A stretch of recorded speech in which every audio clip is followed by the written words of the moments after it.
Hi అండి, అందరికీ నమస్తే. Welcome back to my channel. ఈరోజు కథ పరిచయం లేని పెళ్ళి పార్ట్ 15. బోర్డ్ మెంబర్స్ అందరూ వెళ్ళిపోయారు.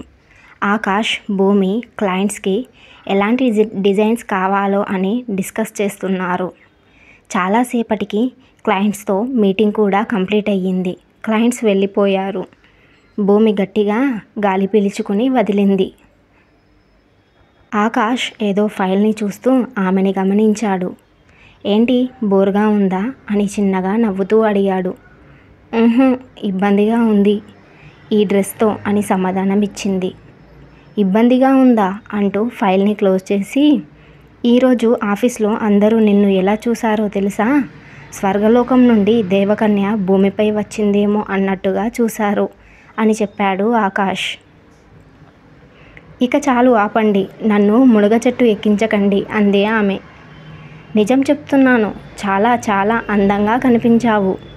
నిన్ను ఇలా చూశాక ఆ స్వీటి మొహం చూడాలి అంటూ గట్టిగా నవ్వాడు.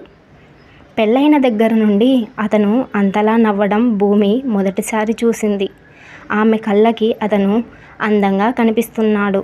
అతన్నే చూస్తూ ఉండిపోయింది ఆమె. కాసేపటికి నవ్వు ఆపి అతను భూమిని చూసి ఏంటి అన్నట్టుగా కనుబొమ్మలు ఎగరేశాడు. అని తల అడ్డంగా ఊపింది. స్వీటి మొహానికి ఏమైంది, బాగానే ఉంది కదా అంది అమాయకంగా. మొద్దు, నీకింకా అర్థమవ్వలేదా? అందంగా ఉన్న నిన్ను చూసి కుళ్ళుకుంది అన్నాడు చిన్నగా నవ్వుతూ. ఎందుకలా? నేనేమి ఆమె అంత అందంగా ఉండను కదా అంది భూమి. ఆ విషయం నువ్వు కాదు, నిన్ను చూసే వాళ్ళు చెప్పాలి అన్నాడు అతను. అంతా మీ వల్లే. నేను ఈ డ్రెస్ వేసుకోకుండా ఉండాల్సింది, ఆఫీస్కి రాకుండా ఉండాల్సింది. అనవసరంగా నా వల్ల స్వీటీ బాధపడింది అంది భూమి. హలో మేడం, ఆమె ఫీల్ అయ్యిందని నువ్వేమీ ఫీల్ అవ్వక్కర్లేదు. అప్పుడే మర్చిపోయావా? నిన్ననే కదా నిన్ను అంతలా అవమానించింది అన్నాడు అతను. అయినా సరే, నా వల్ల ఒకరు బాధపడటం నాకు నచ్చదు అంది భూమి. అది నీ మంచితనం, అందరూ నీలా ఆలోచించరు, అది తెలుసుకో అని చెప్పి, లంచ్ టైం అయింది కదా, క్యారేజ్ తెచ్చావుగా, తిందామా అన్నాడు అతను. భూమి క్యారేజ్ ఓపెన్ చేసి ఆకాష్కి వడ్డించింది. ఆకాష్ తింటూ, నువ్వు కూడా తిను అన్నాడు భూమిని చూస్తూ. తింటాను, ముందు మీరు తినండి అంది భూమి.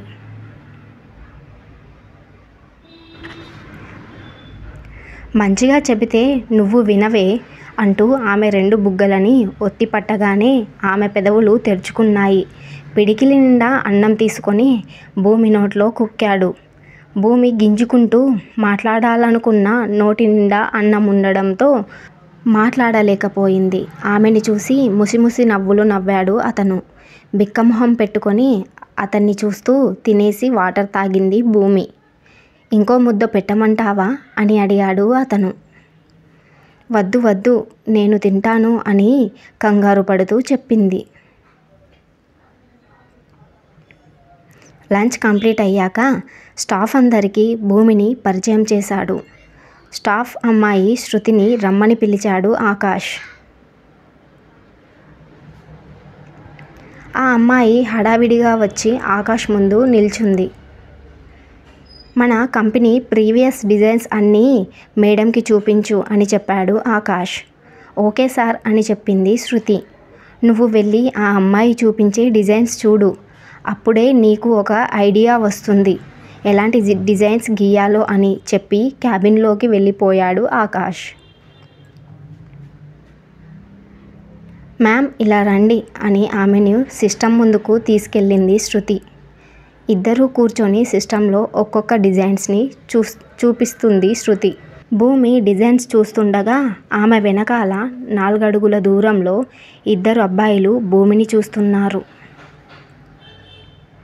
అది గమనించని భూమి తన పని తాను చేసుకుంటుంది. ఆకాష్ క్యాబిన్లో వర్క్ చేస్తున్నాడు. భూమి గుర్తొచ్చి ఒకసారి భూమిని చూసి చిన్నగా నవ్వుకుంటుంటే ఆమె వెనకాల ఉన్న 2 అబ్బాయిలని చూశాడు. వారిద్దరి చూపులు తేడాగా కనిపించాయి అతనికి. కోపంగా క్యాబిన్ నుండి బయటకు వచ్చి, చిల్ అవ్వడానికి వచ్చారా ఆఫీస్కి అంటూ వారిద్దరిని కోపంగా చూశాడు. కోపంతో అతని కళ్ళు ఎర్రబడ్డాయి. ఆకాష్ అలా గట్టిగా అనగానే అందరూ లేచి నిల్చున్నారు, భూమి కూడా.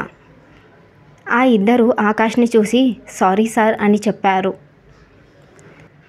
చూడండి, వర్క్ చేయాలనుకునే వాళ్ళు మాత్రమే నా ఆఫీస్లో ఉండండి, వద్దనుకునే వాళ్ళు get out of the my office అని గట్టిగా అరిచాడు ఆకాష్. ఆ బాయ్స్ ఇద్దరు ఇంకోసారి సారీ సార్ అని చెప్పి వర్క్ చేసుకోవడానికి వెళ్ళిపోయారు. భూమిని చూసి ఇలా రా అని సైగ చేస్తూ పిలిచాడు ఆకాష్. భూమి వెంటనే అతని దగ్గరకు వెళ్ళి ఏంటండి అని అడిగింది చిన్నగా. ఇక్కడ వర్క్ అయిపోయింది, ఇక మనం ఇంటికి వెళ్దాం అన్నాడు అతను. సరే అని చెప్పింది భూమి. 1 గంట సేపటికి ఇంటికి చేరుకున్నారు. అప్పటికే చీకటి పడింది. భూమి వంటగదిలో వంట పని చేసుకుంటుంది. ఆకాష్ హాల్లో కూర్చొని ల్యాప్టాప్లో వర్క్ చేసుకుంటున్నాడు. అతని ఫోన్ మోగింది. ఆకాష్ ఫోన్ తీసి హలో మామ్ అన్నాడు. హలో నాన్న, ఈరోజు స్వీటీ ఏమైనా కలిసిందా నీకు అని కంగారు పడుతూ అడిగింది సావిత్రి. కలిశాను, మార్నింగ్ బోర్డ్ మెంబర్స్ మీటింగ్కి వచ్చింది. ఏమైంది అని అడిగాడు ఆకాష్. స్వీటీ మార్నింగ్ నుండి ఇంటికి వెళ్ళలేదంట, ఫోన్ కూడా స్విచ్ ఆఫ్ వస్తుందని లత చెప్పింది. చాలా టెన్షన్ పడుతుంది లత అని చెప్పింది సావిత్రి. మామ్, నువ్వెందుకు టెన్షన్ పడుతున్నావు? స్వీటీ గురించి మనకు తెలుసు కదా, లేట్ నైట్ పబ్స్ పార్టీస్ చేస్తుందని. అవును, కానీ అలా పార్టీకి వెళ్తే చెప్పే వెళ్ళేదట, ఈరోజు ఏమీ చెప్పలేదు అని లత చెప్పింది అంది సావిత్రి. ఆమె ఏమైనా చిన్నపిల్ల, తనే వచ్చేస్తుంది. లత ఆంటీకి ఫోన్ చేసి ధైర్యం చెప్పు అన్నాడు ఆకాష్. అలాగే చెప్తాను, కానీ మీరేమీ గొడవ పడలేదు కదా ఆఫీస్లో అంది సావిత్రి. నో మామ్, అందరి ముందు ఆమెతో గొడవ పడి నా విలువ నేనే తగ్గించుకుంటానా అన్నాడు ఆకాష్. ఓకే నాన్న అని చెప్పి ఫోన్ కట్ చేసింది సావిత్రి.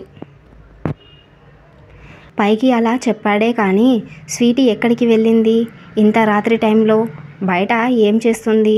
ఇంటికి వెళ్ళాలని తనకి తెలియదా? మార్నింగ్ బాగా హట్ అయ్యింది కదా, నాకు తెలిసి ఏదో ఒక పబ్లో తాగి తూలుతూ ఉండుంటుంది అని మనసులో అనుకున్నాడు అతను.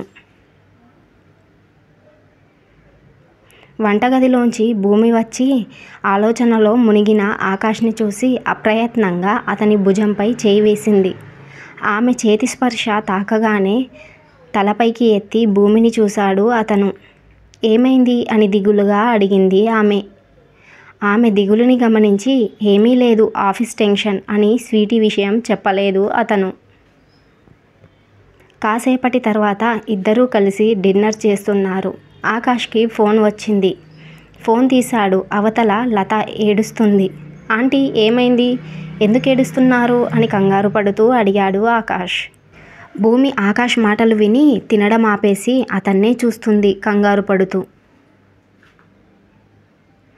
స్వీటీ పబ్బులో తాగేసి పడిపోయిందంట, మా పరువంతా తీసేస్తుంది.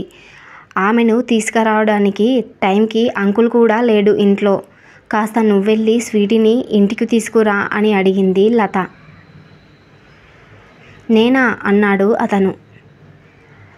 అది చేసిన పనికి దాని మీద నీకు ఇంకా కోపం తగ్గలేదని తెలుసు. నాకు కూడా దానిపై కోపంగా ఉంది. అలాగని దాన్ని వదిలేయలేను కదా, ఎంతైనా నా కూతురే కదా. ఈ ఒక్కసారికి నా కోసం వెళ్ళు ఆకాష్ ప్లీజ్ అని బతిమాలింది లత. ఓకే ఆంటీ, వెళ్తాను అని ఫోన్ కట్ చేసి తినే కంచంలో చెయ్యి కడిగేశాడు అతను. ఏమైందండి అని అడిగింది భూమి చిన్నగా. ఏమవ్వలేదు, నేను కాస్త బయటకి వెళ్ళి వస్తాను, నువ్వు తినేసి డోర్ పెట్టుకుని పడుకో అని చెప్పి ఆమె నుదుటన ముద్దు పెట్టి వెళ్ళిపోయాడు అతను. ఇంతటితో ఈ ఎపిసోడ్ కంప్లీట్ అయ్యిందండి. నెక్స్ట్ ఎపిసోడ్ కోసం సబ్స్క్రైబ్ మై ఛానల్. మీకు స్టోరీ ఎలా అనిపించిందో కామెంట్ చేయండి. లైక్ చేయడం కూడా అస్సలు మర్చిపోకండి. ప్లీజ్ సబ్స్క్రైబ్ చేసుకొని వీడియోస్ చూడండి.